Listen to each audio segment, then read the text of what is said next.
નમસ્કાર મિત્રો, સ્વાગત છે તમારું અમારી વાસ્તુરંગ યુટ્યુબ ચેનલમાં। મિત્રો, જો મોક્ષદા એકાદશીના દિવસે જે ઘરમાં આ શાક બનશે એ ઘરને માં લક્ષ્મી કરોડપતિ બનાવી દેશે। મિત્રો, આ મોક્ષદા એકાદશીના નામ ઉપરથી જ એવું જાણવા મળે છે કે આ એકાદશી મોક્ષ આપનારી હોય છે। મિત્રો, આ એકાદશીનું વ્રત કરવાથી સમસ્ત પ્રકારના પાપોથી આપણને મુક્તિ મળે છે। જે કોઈ મનુષ્ય આ વ્રતને ધારણ કરે છે એના પૂર્વજોને પણ મોક્ષની પ્રાપ્તિ થાય છે અને મિત્રો, આ મનુષ્ય છે એ બધા જ પ્રકારના સુખોને પ્રાપ્ત કરે છે। તો મિત્રો, આ મોક્ષદા એકાદશી છે એ બહુ જ મહત્વની છે।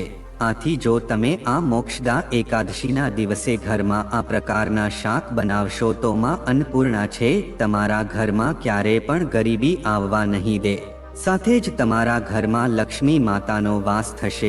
મિત્રો, માગશર મહિનાની મોક્ષદા એકાદશી છે એ બહુ જ મહત્વની છે, કારણ કે મિત્રો, આ દિવસે ભગવાન શ્રી કૃષ્ણએ કુરુક્ષેત્રમાં અર્જુનને ગીતાનો ઉપદેશ આપ્યો હતો કે જેને આજે આપણે ભગવદ્ ગીતાના નામથી ઓળખીએ છીએ। અને મિત્રો, આ દિવસે ભગવદ્ ગીતાનો જો તમે પાઠ કરો છો તો તમને સમસ્ત પાપોમાંથી મુક્તિ મળી શકે છે। તો મિત્રો, વિડીયોમાં આગળ વધતા પહેલા જો તમે ઈચ્છતા હો કે ભગવાન શ્રી કૃષ્ણની કૃપા તમારી ઉપર સદા બની રહે તો આ વિડીયોને લાઈક કરી અને કમેન્ટમાં જય શ્રી કૃષ્ણ જરૂર લખી દેજો। તો મિત્રો, માગશર મહિનાની આ મોક્ષદા એકાદશીને ગીતા જયંતીના નામથી પણ ઓળખવામાં આવે છે। તેમજ મિત્રો, આ એકાદશીના વ્રતને આપણે નિયમપૂર્વક વિધિ વિધાનથી કરીએ છીએ। તો મિત્રો, વ્રત કર્યા વગર જ આજના દિવસે આપણે વિષ્ણુ ભગવાનની પૂજા અર્ચના કરીએ છીએ તો આપણને બધા પાપોમાંથી મુક્તિ મળી શકે છે। પછી આ જન્મના પાપકર્મ હોય કે પછી પૂર્વ જન્મના પાપકર્મ હોય એ બધા જ માંથી આપણને મુક્તિ મળી શકે છે। હિન્દુ ધર્મમાં મોક્ષદા એકાદશીનું વિશેષ મહત્વ છે। એવી માન્યતા છે કે આ દિવસે ઉપવાસ કરવાથી વ્યક્તિ મોક્ષની પ્રાપ્તિ કરે છે। મોક્ષદા એકાદશી અને ગીતા જયંતી એક જ દિવસે આવે છે। એવું કહેવાય છે કે મોક્ષદા એકાદશીનું વ્રત કરવાથી યજ્ઞ કરવા સમાન ફળ મળે છે। તેમજ જીવનના અહંકાર, અભિમાન વગેરેમાંથી મુક્તિ આપનારી એકાદશીને મોક્ષદા એકાદશી કહે છે। જે પણ ભક્ત સાચી શ્રદ્ધા, નિયમો અને ભક્તિ સાથે મોક્ષદા એકાદશીનું વ્રત કરે છે, કથા સાંભળે છે અને ભગવાનની પૂજા કરે છે તો આ વ્રતની અસરથી તમામ પ્રકારના પાપોનો નાશ થાય છે। મોક્ષદા એકાદશીના દિવસે ભગવાન શ્રી કૃષ્ણએ મહાભારતની શરૂઆત પહેલા અર્જુનને શ્રીમદ ભાગવત ગીતાનો ઉપદેશ આપ્યો હતો। આ કારણથી આ દિવસે ભગવાન વિષ્ણુ, માતા લક્ષ્મી અને ભગવાન શ્રી કૃષ્ણના દામોદર સ્વરૂપની પૂજા કરવામાં આવે છે। આ દિવસે ગીતા વગેરેનો પાઠ કરવો ખૂબ જ ફળદાયી માનવામાં આવે છે। માગસર માસના શુક્લ પક્ષની એકાદશી તિથિએ વિધિ પ્રમાણે પૂજા કરવાથી પુણ્યની પ્રાપ્તિ થાય છે। એવું કહેવાય છે કે મોક્ષદા એકાદશી પર ભગવાન વિષ્ણુ, માતા લક્ષ્મી અને શ્રી કૃષ્ણની પૂજા કરવાથી માત્ર પાપોનો નાશ થતો નથી પરંતુ સંતાન, ધન કે લગ્ન વગેરેની મનોકામનાઓ પણ પૂર્ણ થાય છે। ભગવાન હરિના અપાર આશીર્વાદ ભક્તો પર રહે છે અને મૃત્યુ પછી તેઓ પણ વૈકુંઠ જગતને પ્રાપ્ત કરે છે। તેમજ મોક્ષદા એકાદશીના દિવસે માત્ર ભગવદ્ ગીતાનો પાઠ કરવાથી અને ભગવદ્ ગીતાના દર્શન કરવાથી દરેક પ્રકારની સમસ્યાઓમાંથી મુક્તિ મળે છે અને જીવનમાં સફળતાની પ્રાપ્તિ થાય છે। શાસ્ત્રોમાં મોક્ષદા એકાદશીનું વ્રત ખૂબ જ શુભ માનવામાં આવ્યું છે, કારણ કે તે ધનની પ્રાપ્તિ કરે છે। મિત્રો, આજના વિડીયોમાં અમે તમને મોક્ષદા એકાદશીના વ્રત વિશે પણ જણાવશું કે આ વ્રત આપણે ક્યારે કરવાનું છે અને આ તિથિ ક્યારે છે અને ક્યારે તે પૂરી થશે અને વ્રત ખોલવાનો સમય હશે। તેની સાથે જ મિત્રો, આ મોક્ષદા એકાદશીના દિવસે આપણે કયા પ્રકારે ભગવાન શ્રી હરિ વિષ્ણુનું પૂજન કરી શકીએ છીએ અને એવો કયો આ દિવસે ઉપાય કરીએ અને આ દિવસે એવું કયું આપણે દાન કરીએ કે જેનાથી સમસ્ત પાપોમાંથી આપણને મુક્તિ મળી શકે અને જે પણ આપણી મનોકામના હોય એ પણ પૂરી થાય। એટલે કે મિત્રો, જે પણ મનોકામનાની સાથે આપણે આ વ્રત ધારણ કરીએ છીએ તો એ બધી જ વસ્તુઓનું ફળ આપણને મળી શકે છે। તેની સાથે જ મિત્રો આપણે આજના આ મોક્ષદા એકાદશીના વિડીયોમાં જાણશું કે આ એકાદશીના દિવસે જો તમે ઘરમાં આ પ્રકારના શાક બનાવશો તો મિત્રો લક્ષ્મી માતા છે અને સાથે અન્નપૂર્ણામાં છે, તમારા ઘરને ક્યારે પણ ગરીબ રહેવા નહીં દે। એટલે કે મિત્રો તમારા ઘરમાં ધન આવવાના બધા જ રસ્તા ખોલી દેશે। રાતોરાત જ તમારા ઘરમાં ધન આવવાનું ચાલુ થઈ જશે। કારણ કે મિત્રો એકાદશીના દિવસે આ પ્રકારના શાક બનાવવાનું ખૂબ જ શુભ માનવામાં આવે છે। તેની સાથે જ મિત્રો આપણે મોક્ષદા એકાદશીના દિવસે તમે અમુક એવા ઉપાય કરીને પણ તમારી મનોકામનાની પૂર્તિ કરી શકો છો। કારણ કે મિત્રો આ એકાદશી છે બહુ પવિત્ર અને પવન માનવામાં આવે છે। આ દિવસે કરવામાં આવેલો નાનો એવો ઉપાય પણ તમારી મનોકામનાની પૂર્તિ કરાવી શકે છે। આથી મિત્રો આ વિડીયોને આખો જોવા વિનંતી। મિત્રો આ મોક્ષદા એકાદશીના દિવસે તમે જ્યારે વ્રત રાખો છો તો મિત્રો સવારે જલ્દી ઉઠીને ઘરની સાફસફાઈ કરીને તમારે સ્નાન કરી લેવું જોઈએ। અને મિત્રો આ દિવસે તમારે ભગવાન વિષ્ણુનું પૂજન પીળા રંગની સામગ્રીઓથી તમારે જરૂર કરવું જોઈએ। તેમજ મિત્રો ભગવાનને સ્નાન કરાવીને પછી પીળું ચંદન અને પીળા વસ્ત્રો પણ તમે તેને અર્પણ કરી શકો છો। તેમજ મિત્રો તમે ભગવાનને આજે પીળી મીઠાઈ પણ ભોગમાં અર્પણ કરી શકો છો। કારણ કે મિત્રો આ મોક્ષદા એકાદશીના દિવસને ગીતા જયંતીના નામથી પણ ઓળખવામાં આવે છે। તો મિત્રો તમે ભગવદ્ ગીતાના પુસ્તકનું પણ આજના દિવસે પૂજન કરી શકો છો। તેની સાથે જ તમે ભગવદ્ ગીતાનો પાઠ પણ કરી શકો છો। અને જો મિત્રો સંભવ હોય તો મિત્રો આજે તમે ભગવદ્ ગીતાના પુસ્તકોનું દાન તમે એવા વ્યક્તિને કરી શકો છો કે જે વ્યક્તિ ભગવદ્ ગીતાને સરખી રીતે વાંચી શકે। અને જે લોકોના મનમાં શ્રદ્ધા હોય એને તમે આ ભગવદ્ ગીતાના પુસ્તકોનું દાન કરી શકો છો। તેની સાથે જ મિત્રો તમે મંદિરમાં પણ ભગવદ્ ગીતાના પુસ્તકનું દાન કરી શકો છો। તેમજ મિત્રો એક વસ્તુનું ખાસ ધ્યાન રાખજો કે ક્યારે પણ અયોગ્ય વ્યક્તિને ધાર્મિક પુસ્તકોનું દાન ન કરવું જોઈએ। જો તમે આવું કરો છો તો મિત્રો એનો દોષ તમને લાગી શકે છે। સવારે ધૂપદીપ પ્રગટાવીને ભગવાન વિષ્ણુના મંત્રોનો જાપ તમે કરી શકો। ઓમ નમો ભગવતે વાસુદેવાય નામનો મંત્રનો તમે જાપ કરી શકો છો। પછી મિત્રો તમે આ વ્રતની શરૂઆત કરજો। સવારે મિત્રો તમે માત્ર ફળોનો વિષ્ણુ ભગવાનને લગાવજો। તેની સાથે જ મિત્રો તમે સૂકા મેવાનો ભોગ પણ ભગવાનને અર્પણ કરી શકો છો અને આખા દિવસ ઉપવાસ રાખી શકો છો। અને સાંજના સમયે પૂરા વિધિ વિધાનથી પૂજા કરીને ભગવાનને બંને સમયે તમે ભોગ લગાવજો। અને જ્યારે પણ તમે વિષ્ણુ ભગવાનની પૂજા અર્ચના કરો છો તો ત્યારે સાથે તુલસીના પાન અવશ્ય રાખજો। તેમજ મિત્રો પછીના દિવસે વ્રતનું પાલન કરો ત્યારે તમારે મોસમી ફળોનું અને મોસમી વસ્ત્રોનું દાન કરવું જોઈએ। જો તમે આ દિવસે આ પ્રકારનું દાન કરો છો તો તે સૌથી વધુ શુભ માનવામાં આવે છે। મિત્રો જે લોકો પણ વ્રતનું પાલન કરે છે ત્યારે તે લોકો જો પોતાના મુખમાં તુલસીનું પાન રાખે છે તો તેના બધા જ પાપોનો નાશ થઈ જાય છે અને તેનું વ્રતનો પણ ભગવાન વિષ્ણુ છે એ સ્વીકાર કરી લે છે। તેમજ મિત્રો તુલસીના પાન સિવાય ભગવાન વિષ્ણુને આમળા પણ તમે અર્પણ કરી શકો છો। એકાદશી અને દ્વાદશી તિથિના દિવસે મિત્રો ઘરમાં શુદ્ધ સાત્વિક ભોજન બનાવવું જોઈએ। તો મિત્રો હવે આપણે જાણીએ કે તમારે આ મોક્ષદા એકાદશીના દિવસે પોતાના ઘરમાં એવા કયા પ્રકારના શાક બનાવવાના છે કે જેથી અન્નપૂર્ણામાં અને લક્ષ્મીમાં તમારા ઘરને ધનધાન્યથી ભરી દે।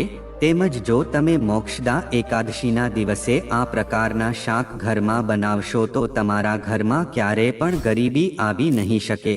મિત્રો આ મોક્ષદા એકાદશીના દિવસે આ શાકભાજી ખાવા એ બહુ શુભ માનવામાં આવે છે।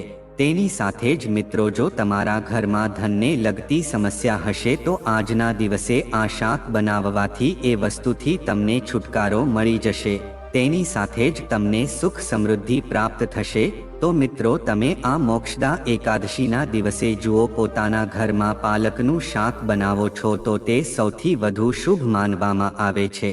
કારણ કે મિત્રો આને સાત્વિક ખોરાક તરીકે ઓળખવામાં આવે છે।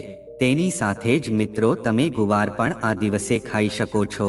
તેમજ મિત્રો આ કોબીનું શાક અને ફુલાવરનું શાક પણ તમે આ દિવસે બનાવી શકો છો। આથી આ પ્રકારના શાકભાજી છે આ મોક્ષદા એકાદશીના દિવસે તમારે ખાવા જોઈએ, તે બહુ શુભ માનવામાં આવે છે। તેમજ મિત્રો આ દિવસે આ પ્રકારના શાકભાજીના શાક ખાવાથી માં અન્નપૂર્ણા છે તમારાથી બહુ જ પ્રસન્ન રહે છે, કારણ કે મિત્રો આ પ્રકારના શાકભાજીને બહુ સાત્વિક ખોરાક તરીકે ઓળખવામાં આવે છે। અને જો મોક્ષદા એકાદશીના દિવસે તમે આ પ્રકારની શાકભાજી ગ્રહણ કરો છો તો મિત્રો તમારા ઘરમાં ક્યારે પણ કોઈ દોષ લાગુ પડી શકતો નથી। જો તમારા ઘરમાં ગરીબી હશે તો ગરીબીમાં પણ તમને રાહત મળશે। આથી મિત્રો મોક્ષદા એકાદશીના દિવસે તમે આ શાકભાજી અવશ્ય ખાઈ લેજો। તો મિત્રો હવે આપણે અહીં જાણીએ કે તમે આ મોક્ષદા એકાદશીનું વ્રત ક્યારે અને કયા શુભ મુહૂર્તમાં રાખી શકો છો। તો મિત્રો આ મોક્ષદા એકાદશીની તિથિનો પ્રારંભ છે એ 10 ડિસેમ્બર દિવસ મંગળવારના દિવસે રાત્રે 3:40 શરૂ થઈ જશે। અને મિત્રો આ મોક્ષદા એકાદશી તિથિની સમાપ્તિ 11 ડિસેમ્બર દિવસ બુધવારે રાતના 1 વાગ્યે આ વ્રતની પૂર્ણાહુતિ થશે।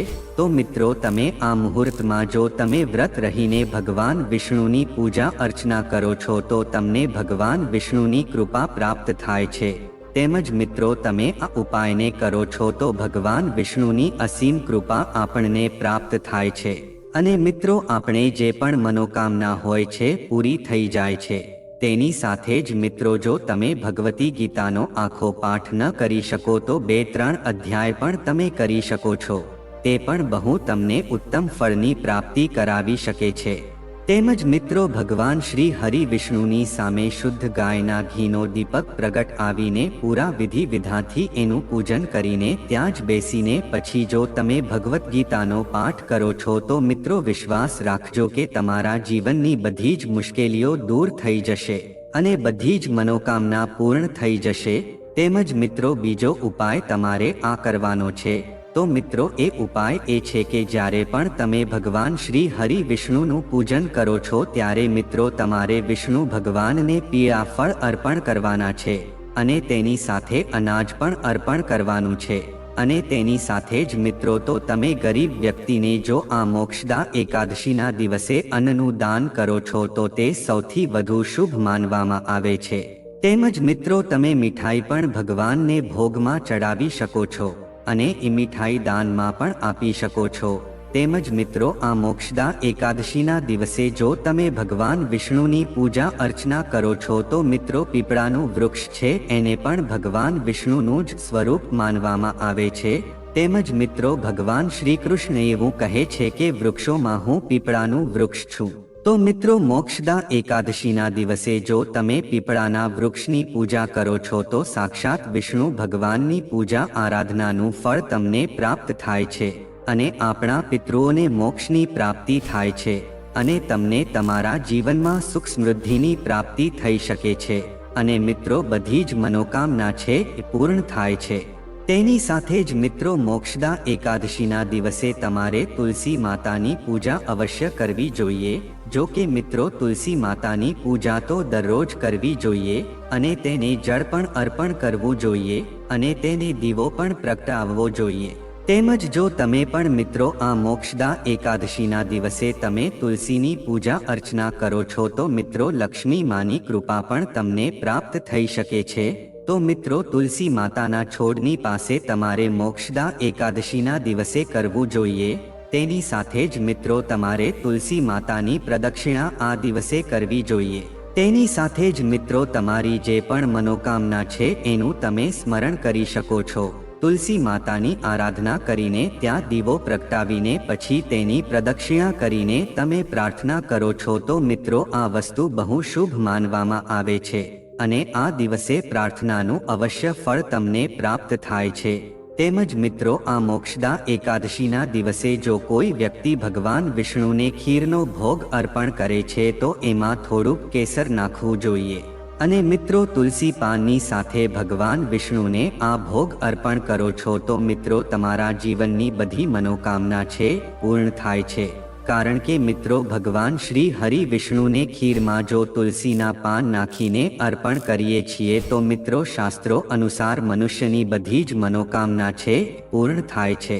તેમજ મિત્રો આજના દિવસે શ્રી હરિ વિષ્ણુ ભગવાનનો જળથી અભિષેક કરવો જોઈએ, પણ મિત્રો જ્યારે તમે અભિષેક કરો છો તો એ પણ બહુ શુભ માનવામાં આવે છે, પણ મિત્રો જો તમારા ઘરે દક્ષિણાવર્તી શંખ હોય છે તો મિત્રો એમાં તમારે થોડું કાચું દૂધ અને મિત્રો તુલસીના પાન નાખીને તમારે ભગવાન વિષ્ણુનો અભિષેક કરવો જોઈએ। તેની સાથે જ મિત્રો ભગવાન શ્રી હરિ વિષ્ણુનું બીજું કોઈ સ્વરૂપ તમારી પાસે જો પીપળાનું વૃક્ષ હોય અથવા તો શાલિગ્રામ સ્વરૂપની મૂર્તિ હોય અથવા તો મિત્રો ભગવાન શ્રી હરિ વિષ્ણુનું ચતુર્ભુજીય સ્વરૂપ હોય અથવા તો લડ્ડુ ગોપાલ હોય તો એનો તમારે અભિષેક કરવો જોઈએ। આથી મિત્રો તમારી સમસ્ત મનોકામનાની પૂર્તિ થાય છે।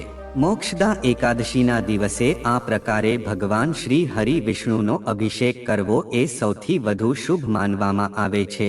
તેની સાથે જ મિત્રો તમે તુલસી માતાના છોડની પાસે બેસીને ઓમ નમો ભગવતે વાસુદેવાય નામની માળા જપો છો તો મિત્રો આ વ્રતનું સંપૂર્ણ ફળ તમને પ્રાપ્ત થાય છે અને મિત્રો ભગવાન શ્રી વિષ્ણુની અસીમ કૃપા પણ તમને પ્રાપ્ત થાય છે।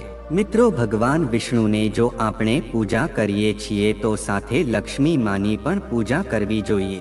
મિત્રો સંયુક્ત રૂપથી વિષ્ણુ ભગવાન અને લક્ષ્મી માતાની પૂજા આરાધના કરવાથી ઘરમાં સુખ સમૃદ્ધિ આવે છે, તેમજ દાંપત્ય જીવન છે એ મધુર રહે છે અને પરિવારના સભ્યો વચ્ચે પણ સારો સંબંધ બનીને રહે છે।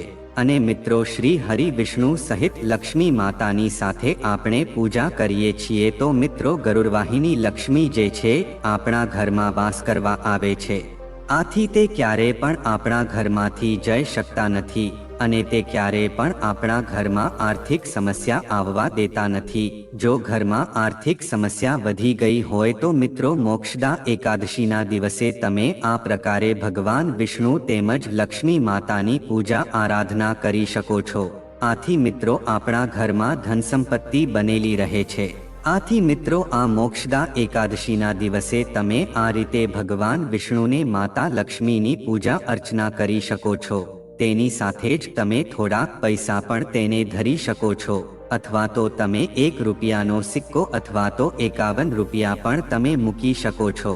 પછી મિત્રો એક પીળા વસ્ત્રમાં તમે આ 1 રૂપિયાનો સિક્કો મૂકીને એની પોટલી બાંધીને તમે પોતાની ધન રાખવાની તિજોરીમાં મૂકી દો છો તો પણ તમારા ઘરમાં ક્યારેય પણ પૈસા ખૂટી શકતા નથી। આથી મિત્રો તમારે આ મોક્ષદા એકાદશીના દિવસે આ પ્રકારે ઉપાયો કરવા જોઈએ અને અમે આ વિડીયોમાં જણાવેલું છે એ પ્રકારે તમારે દાન કરવું જોઈએ। તેની સાથે જ મિત્રો હજુ તમે આ મોક્ષદા એકાદશીના દિવસે અમે જે પ્રકારના શાકભાજી ખાવાના એ તમને જણાવ્યું છે તો જો તમે એ પ્રકારના શાક ઘરમાં બનાવશો આ મોક્ષદા એકાદશીના દિવસે તો મિત્રો અવશ્ય લક્ષ્મી માતાની કૃપા તેમજ વિષ્ણુ ભગવાનની કૃપાથી તમારા ઘરમાં ક્યારેય પણ ગરીબી આવી નહીં શકે। તો મિત્રો જો આ માહિતી તમને ગમી હોય તો વિડીયોને લાઈક કરી અને ચેનલને સબસ્ક્રાઇબ પણ કરી દેજો કે જેથી કરીને અમે રોજ વાસ્તુશાસ્ત્રને લગતા વિડીયો લાવતા રહીએ। તમારો દિવસ શુભ રહે મિત્રો, ધન્યવાદ।